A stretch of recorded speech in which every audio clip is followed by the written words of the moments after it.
Sir, my mommy says nobody should eat alone every night, the little girl said to the lonely CEO at the cafe. 8 o'clock at night. Heavy rain aggressively batters the large glass windows of the Rusty Spoon. The cheap neon sign outside buzzes loudly, flashing a harsh red light across the wet pavement. Inside, the diner smells of burnt coffee and old frying oil. It isn't a place for the wealthy. Julian Vance sits in the far corner, table number 7. He wears a bespoke, charcoal gray suit worth more than the entire diner makes in a month. He doesn't look at his phone. He doesn't read the financial news. He simply sits in the dim light, eating a cold plate of food in absolute silence. He is completely isolated in his own world of immense power and suffocating loneliness. Across the room, behind the sticky laminated counter, stands Ilara. She is entirely exhausted. Her honey blonde hair is hastily twisted up, held perfectly in place by a single, chewed wooden pencil.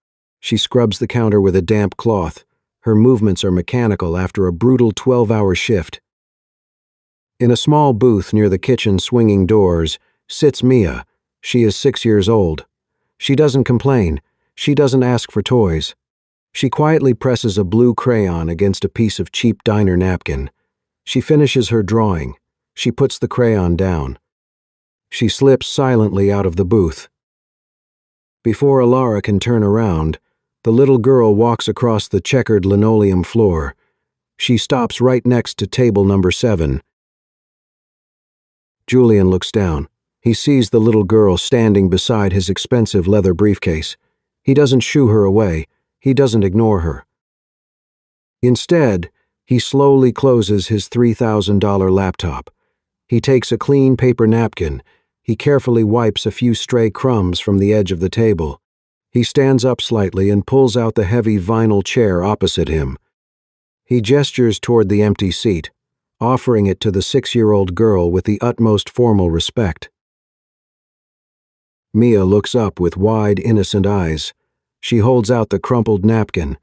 Drawn on the paper is a stick figure of a man with a large, slightly crooked smile. "Sir," Mia says, her small voice breaking the heavy silence. "My mommy says nobody should eat alone every night. It makes your heart shrink." Julian freezes. He looks at the drawing. He looks at the little girl. The cold, untouchable armor of the billionaire CEO cracks for just a second. He smiles. It is a faint, genuine smile. "Your mommy is very wise," Julian replies, his voice low and incredibly gentle. "May I offer you a glass of milk in exchange for your company, miss? Mia." Ilara loudly from across the room.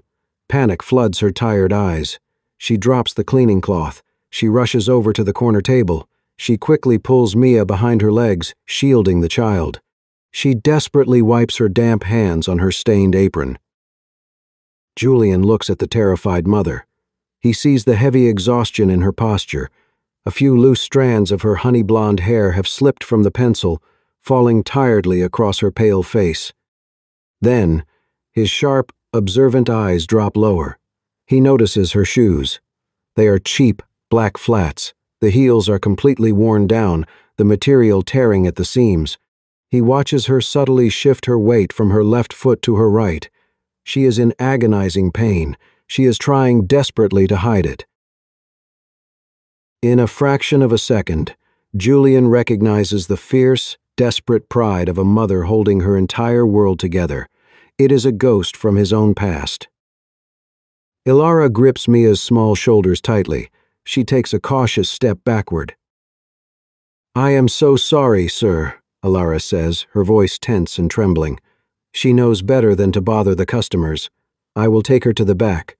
Julian does not look down on her. He slowly stands up to his full height. He reaches down and formally buttons his suit jacket.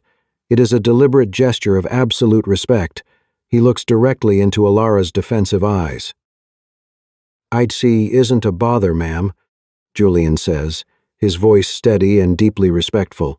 "Actually, this drawing is the best conversation I've had all day. You raised a very kind daughter. 3 days later. The Rusty Spoon is a chaotic battlefield. It's the Friday night dinner rush. The diner is packed. Plates clatter loudly against the serving window. The cooks shout orders over the sizzling grease. At table number 7, Julian sits quietly. He's an island of calm in the middle of a loud, moving storm. Ilara is moving fast. She carries 3 heavy plates at once. Her honey blonde hair is tied up again, but she's visibly exhausted. Suddenly, a heavy fist slams down onto a table in the center of the room. Bang! A large, red-faced man glares up at Ilara. "Are you deaf?" the rude customer shouts. His voice easily cuts through the loud noise of the diner. "I said this is cold. Can't you do a simple job?" The entire diner goes completely quiet. Customers turn around to stare. Ilara flinches. She instinctively takes a quick step backward to distance herself from the aggressive man. Snap. The sharp cracking sound echoes perfectly. The worn-out heel of her cheap black shoe completely breaks off. Ilara's ankle twists sharply. She stumbles backward, Tao gasping in sudden pain. She blindly reaches out, her hand desperately gripping the edge of the sticky table to stop herself from hitting the floor. The sudden jolt shakes her wooden pencil loose. Her honey blonde hair instantly unravels, falling in a messy, defeated cascade over her tired shoulders. She is publicly humiliated. Her ankle throbs with a sharp, blinding pain. But she's a single mother. She cannot afford to lose this job. Ilara tightly shuts her eyes for a single second, fighting back the tears. She forces her face into a tight, apologetic smile. "I apologize, sir," Ilara says, her voice shaking slightly but determined. "I will replace it immediately." She turns. She bites her lip and limps heavily toward the kitchen, painfully dragging her broken shoe across the linoleum floor. From the corner table, Julian watches everything. His jaw clenches tightly. His first instinct as a powerful CEO is to walk over, throw a $100 bill at the man, and demand an apology. But he stops. He remembers the fierce, defensive look in Ilara's eyes from the other night. He knows exactly what happens when wealthy men play the loud hero. It would destroy her. It would turn her hard work into a pathetic charity case in front of her manager and the entire room. Julian doesn't make a scene. He simply stands up, leaves a $20 bill on his table, and walks to the front register. 10 minutes later, the rude customer walks to the counter to pay his tab. The cashier slides a piece of paper across the counter. "Your bill is covered," the cashier mutters. The man flips the receipt over. WY. Written on the back in sharp, elegant handwriting is a simple message. "The meal is paid for. Please do not ever return here and ruin our atmosphere." Midnight strikes. The diner finally closes.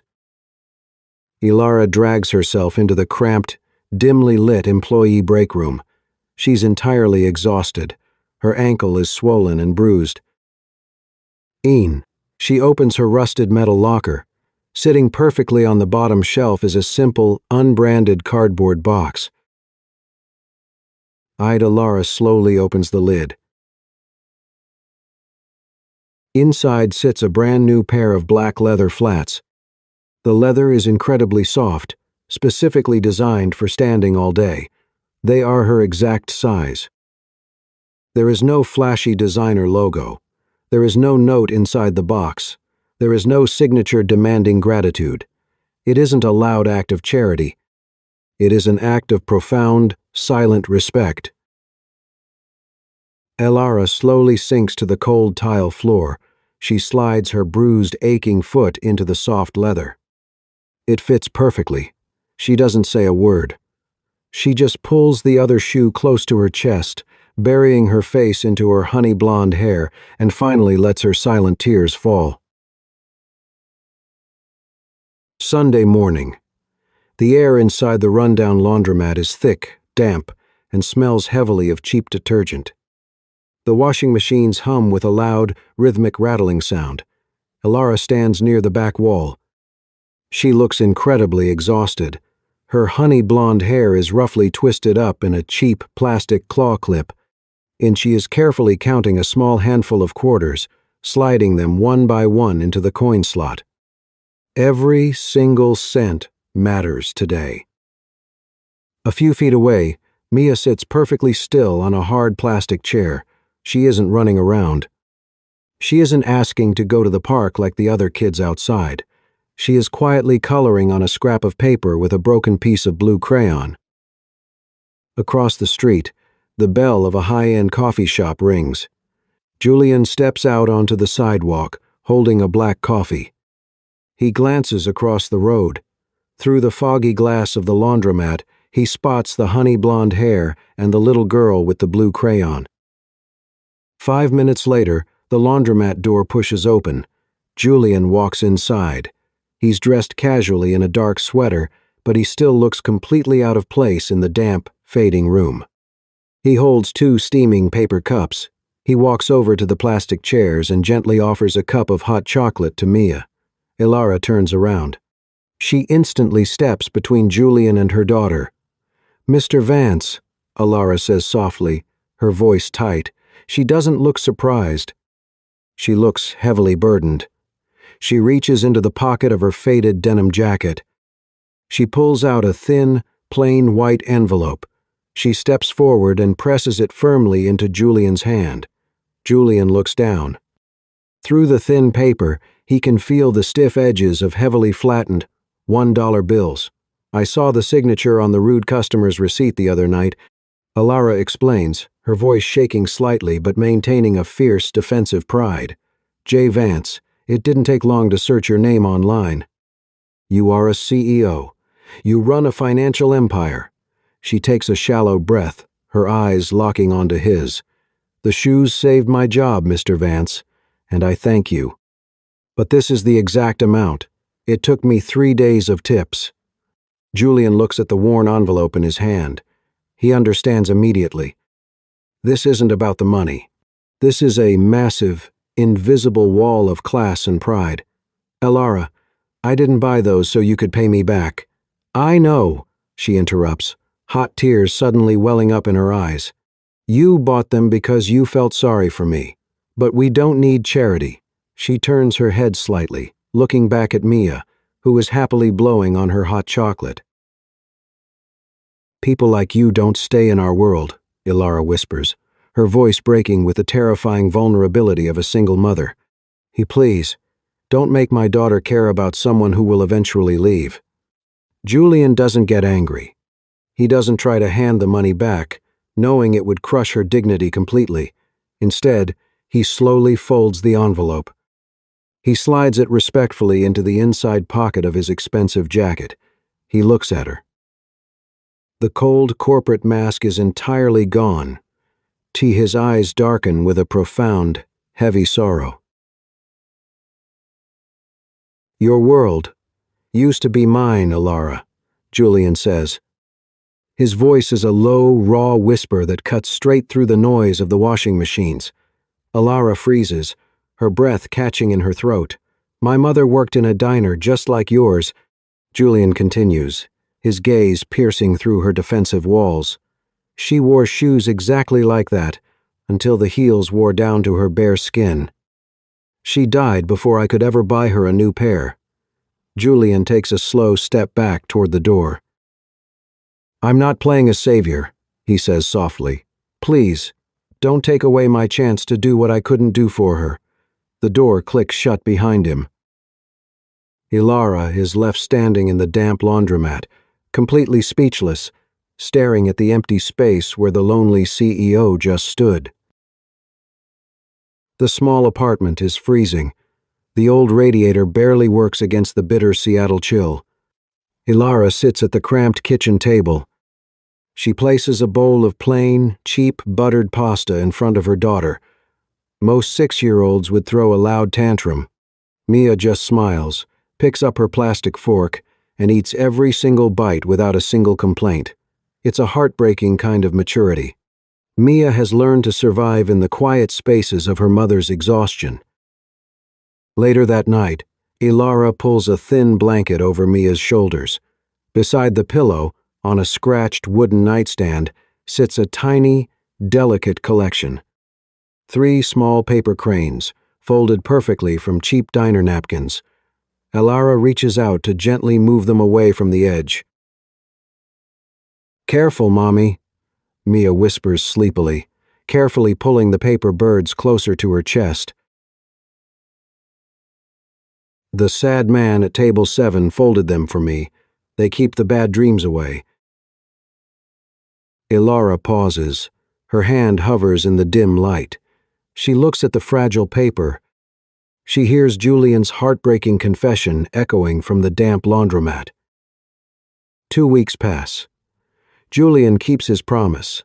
He doesn't try to play the billionaire savior again. In fact, he gives Ilara even more space. He no longer sits at table number 7. He moves to a smaller, darker booth in the far back corner of the diner. He doesn't try to strike up forced conversations. He doesn't bring expensive toys in shiny retail boxes. But every single night at 8 o'clock, he is there. He becomes a silent, steady anchor in her chaotic, exhausting life.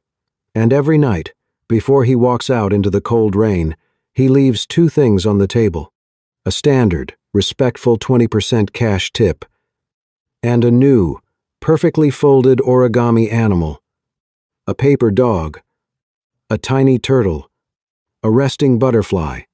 It's the exact same quiet love his mother once gave to him in a diner just like this. Behind the busy counter, Ilara is changing. The heavy, suffocating dread of her shifts begins to lift. She stops rushing so much when 8 o'clock approaches. She starts stealing quiet, lingering glances at the back booth while wiping down the espresso machine. She watches the powerful, untouchable CEO carefully fold cheap paper with his expensive hands. She sees the profound sadness in his posture and the incredible gentleness in his fingers. One Tuesday evening, Julian briefly looks up from his table. Their eyes meet across the crowded, noisy room. This time, Ilara doesn't quickly look away. She doesn't put up her fierce, defensive glare. Instead, she takes a soft, unsteady breath. She reaches up, her fingers lightly brushing against her tired face. She slowly tucks a loose, messy strand of her honey-blonde hair behind her ear. It's a tiny, unconscious gesture, but it's incredibly vulnerable. Julian's breath catches slightly. He offers a small, warm smile. Ilara smiles back. The massive, heavy wall of pride around her heart is finally beginning to crack. It isn't breaking because of his massive wealth or his tailored suits. It's breaking because, for the first time in her entire life, a man is simply choosing to stay. The winter cold is unforgiving. The heating bill for the small apartment is past due. To make extra cash, Ilara takes a daytime job delivering lunches for a local catering kitchen. She pushes through the heavy revolving glass doors. She steps into the breathtaking main lobby of Vance Holdings. The floors are flawless white marble. The ceiling is towering glass. Everyone around her is wearing tailored suits and expensive perfumes. Ilara feels entirely invisible. She carries 3 large, heavy paper bags filled with takeout boxes. She walks carefully toward the front reception desk. Suddenly, a man steps blindly out from behind a massive marble pillar. He is staring intently at his digital tablet, completely ignoring his surroundings. Smash! They collide hard. The cheap paper bags rip wide open. Plastic containers hit the marble floor. Hot soup and red marinara sauce splatter everywhere. A heavy splash of red sauce lands directly on the man's polished Italian leather shoes. This is Marcus. He is the chief operating officer. He is arrogant, ambitious, and utterly ruthless. He doesn't apologize for bumping into her. He looks down at his ruined shoes, his face twisting in pure disgust. Ilara instantly drops to her knees. Panic completely takes over her tired mind. Her honey blonde hair slips from its clip, falling messily into her face as her bare hands scramble to scoop up the spilled food. "I am so sorry," Elara stammers, her hands shaking violently. "I will clean this up immediately." Marcus steps back, looking at her like she is a disease. He snaps his fingers loudly at the front desk security guards. "Get this trash out of my lobby," Marcus shouts, his voice echoing across the silent marble room. "She ruined my Ferragamos." The armed security guards rush forward. Elara shrinks back, utterly humiliated. Tears of pure shame burn in her eyes. The entire lobby of wealthy elites stops to stare at the pathetic delivery girl on the floor. Ding. The soft, distinct chime of the private VIP elevator echoes through the vast space. The heavy silver doors slide open. Julian Vance steps out. The temperature in the lobby instantly drops. The murmuring crowd falls dead silent. Julian sees the spilled food. He sees the aggressive security guards. Then, he sees the trembling woman with the honey blonde hair. His eyes turn as cold and sharp as broken glass. He doesn't yell. He doesn't rush forward with explosive violence. He walks forward with the terrifying, absolute authority of a king. He stops right in front of his chief operating officer. "It is my lobby, Marcus," Julian says. His voice is perfectly calm, but it carries a crushing, undeniable weight. "And you just disrespected the hardest working woman I know." Marcus freezes. The color completely drains from his arrogant face. Julian points a single finger at the mess on the floor. "Pick up her boxes," Julian orders softly. "Then pack your office. You're fired." The silence in the room is deafening. Marcus opens his mouth to speak, but the deadly, unforgiving look in Julian's eyes silences him completely. The arrogant executive slowly drops to his knees on the marble floor. His hands shake as he begins picking up the broken plastic containers. Julian does not look at Marcus again. He slowly kneels down in front of Elara. He ignores the dozens of stunned executives watching his every move. He reaches into his bespoke suit jacket. He pulls out a pristine, white silk handkerchief. Elara is trembling. Her bare hands are covered in greasy red sauce. Julian reaches out. He gently takes her, shaking hands in his. With incredible, tender care, he uses the expensive silk to slowly wipe the mess from her fingers. He looks into her tear-filled eyes.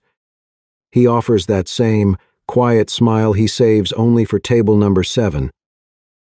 The high of the marble lobby doesn't last. Reality is always waiting. That evening, Elara walks heavily up the dark, flickering stairwell of her apartment building. She's exhausted, but for the first time in a long time, she feels a small spark of hope. She turns the corner and stops in front of her door. Taped perfectly at eye level is a bright yellow piece of paper. It's an official notice from a new corporate property management firm. The building has been sold to developers. Effective immediately, the monthly rent is doubled. Pay the new rate, or face eviction in 30 days. Elara stares at the bold typed numbers. The air completely leaves her lungs. The dim hallway violently spins around her. She can't pay this. No amount of double shifts, no amount of skipped meals will ever cover this. She's going to lose the only roof her daughter has ever known. Elara slowly sinks to the dirty hallway floor. Her back slides down the peeling paint of the door. Her honey blonde hair falls in a messy, heavy curtain over her pale face, hiding her completely. She presses both of her bare hands aggressively over her mouth. She weeps. She shakes with the silent, suffocating agony of a mother who has absolutely nothing left to give. She refuses to make a single sound. She refuses to let Mia hear her breaking on the other side of the thin wooden door. Miles away, in a towering glass office, Julian stands by his window overlooking the city. His executive assistant steps quietly into the room. She places a single, confidential file on his mahogany desk. Julian had ordered a discreet background check on the building's security protocols to ensure Ilara was safe after the incident in his lobby. He opens the file. He sees the name of the predatory real estate firm that just bought her apartment complex. He sees the brutal, mass eviction notices sent out to low-income tenants. Julian's jaw tightens. He doesn't pull out his personal checkbook. He doesn't drive to her apartment with an envelope full of cash. He knows that paying her rent directly would completely destroy the fierce, beautiful pride she fought so hard to protect. He reaches for his phone. He calls his lead acquisitions lawyer. "He'd buy them," Julian orders. His voice is absolute ice. "Buy the entire property management company. I don't care about the asking price. Have the takeover contracts signed by midnight." 3 days later, Ilara stands nervously by the rusted mailboxes in her lobby. She's terrified to look inside. She expects a final eviction warning. Instead, she pulls out a thick envelope. It's made of heavy, expensive paper. The return address belongs to the new owners. Her hands shake violently as she tears it open. It isn't an eviction notice. It's an official, legally binding tenant mandate. "Effective immediately," the formal letter reads. "This property management group has activated a new corporate initiative. A 5-year rent freeze and subsidy program has been automatically applied to all verified single-mother households. Your current lease rate is permanently locked." Ilara stops breathing. She reads the typed words again. And again. There's no personal note attached. There's no signature demanding her gratitude. Julian used the massive, terrifying weapons of the billionaire world not to conquer, but to build a silent, unbreakable fortress around her family. Ilara presses the formal letter tight against her chest. She closes her eyes, and for the first time in years, she finally feels completely safe. A brutal winter storm hits Seattle. The diner closes early. The streets are completely empty, buried under inches of rapidly falling snow. Ilara stands under the dim, flickering light of a glass bus stop. The freezing wind howls loudly. Mia is burning up. A sudden, dangerous fever spikes without warning. The little girl shivers violently, her teeth chattering. Her small chest rises and falls with weak, shallow breaths. Ilara panics. She immediately strips off her own heavy winter coat. She wraps it tightly around her daughter, ignoring the freezing wind cutting through her thin, faded diner uniform. She desperately taps her phone screen. No signal. No rideshare drivers are accepting trips in the severe blizzard. They're completely stranded in the dark. Suddenly, blinding headlights cut through the heavy snowfall. A massive, black-armored SUV violently slams on its brakes right in front of the bus stop. The heavy door swings open. Julian Vance jumps out into the freezing storm. He is parked across the street every single night just to make sure they walk to the bus safely. Tonight, he does not stay hidden. He doesn't ask questions. He immediately reaches down and scoops Mia into his strong arms. He guides a frozen Ilara into the heated leather back seat of the SUV. He slams the door shut and orders the driver to rush to the nearest private hospital. 2 hours later, the sterile, bright hallway of the emergency ward is perfectly quiet. Mia is sleeping peacefully in a warm hospital bed. Her fever is broken. The nurses handled everything immediately. The massive hospital bill was paid in full by a mysterious, automatic medical relief fund that Julian quietly arranged at the front desk.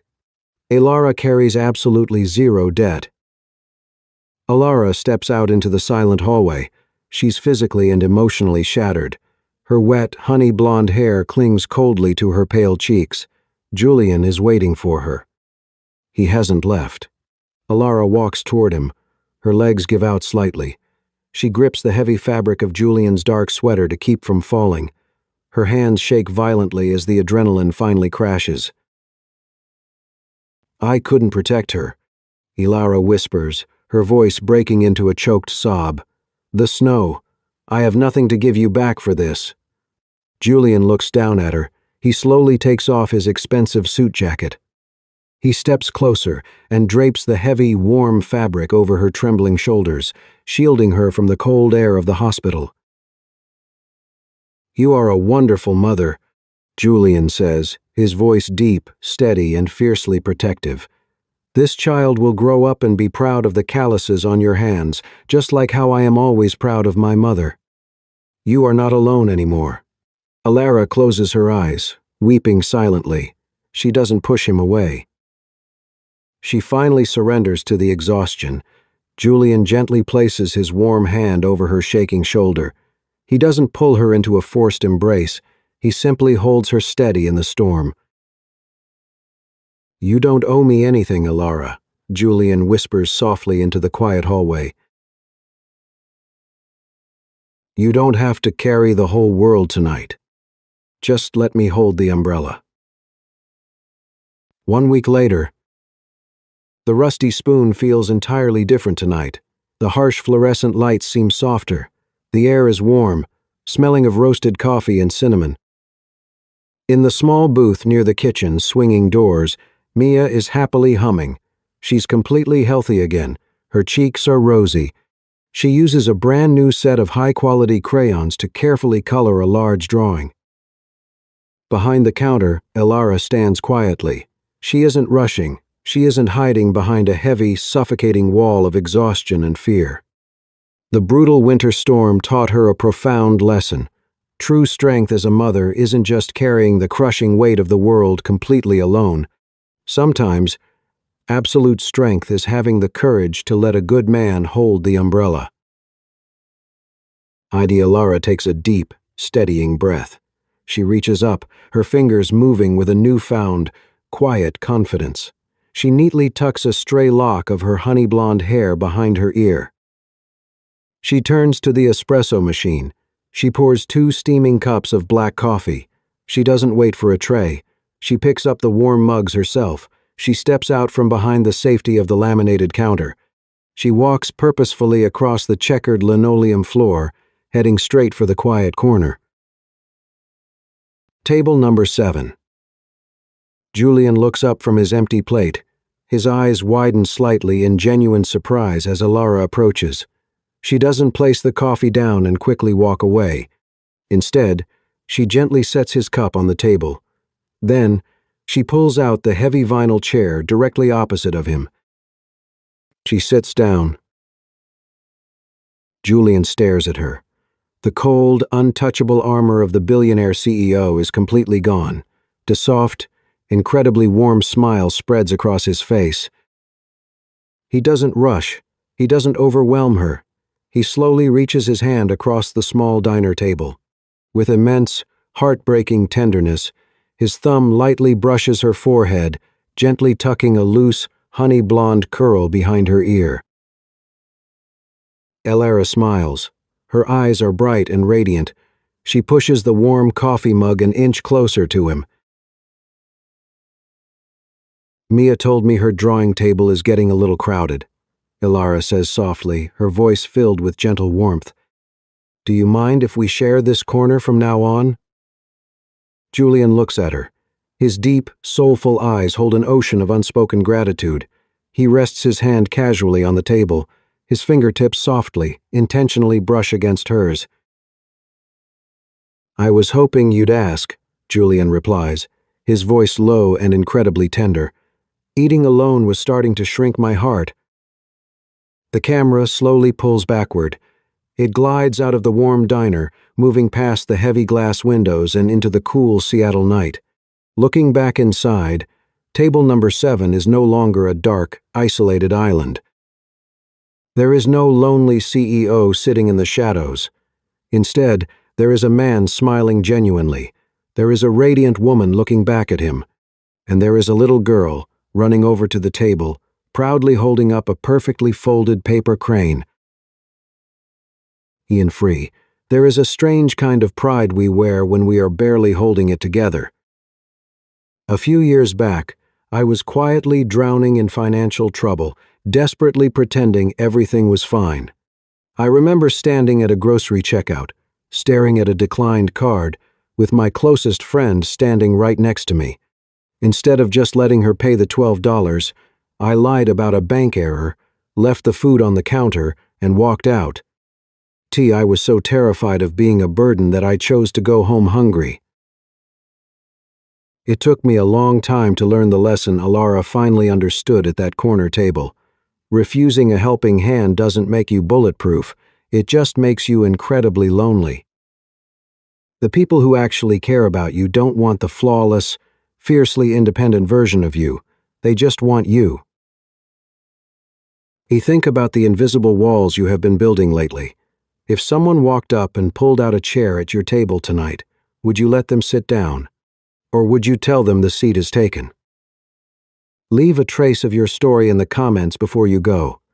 And if you found a piece of yourself in this diner tonight, hit subscribe to join us here at Soul Stirring Stories. We have a lot more human moments to unpack together.